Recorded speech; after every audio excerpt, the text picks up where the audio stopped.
Dave, we're moving along at about 0.9 miles an hour. We're almost perfectly on our track line. Right now I want to share with you a really interesting feature that's on Minnkota iPilot, and it's called Record a Track.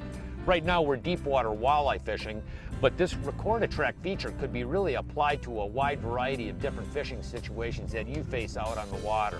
Yeah, what James and I did is we fished the structure normally from start to finish, around the perimeter, following every little nook and cranny along the contour with our depth finder and our trolling motor. But by engaging the iPilot Record a Track feature at the very beginning, the iPilot laid down a system of coordinates every 25 feet along that path.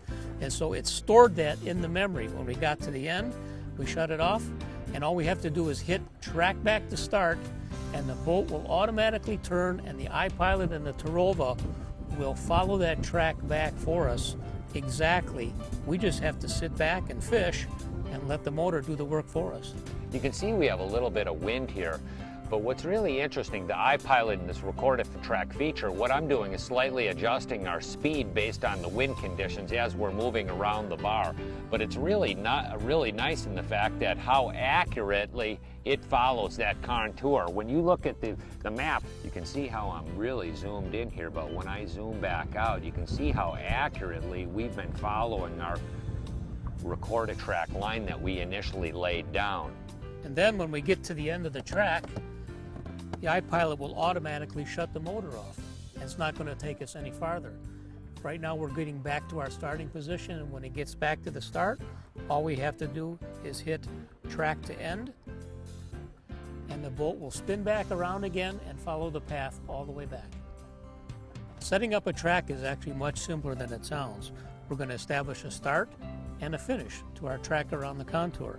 We hit the record button and a little letter pops up. It'll be A, B, or C. We want to select one of 3 tracks. We can record up to 3. We'll let it flash on A for 3 seconds, and it locks in, and we've got a starting point. Now we're just going to fish normally all the way to the very end. When we get to the end of our track, we hit the record button again, and that stops the end of the track. We have an ending point. Now all we have to do to go back and fish this is just go track to start or track to end, and the boat will go back and forth, hug it unbelievably well. iPilot does all the work. That's the way it should be. Obviously we're sort of quick trolling for walleyes today. We could just as well be very slow trolling with a live bait rig.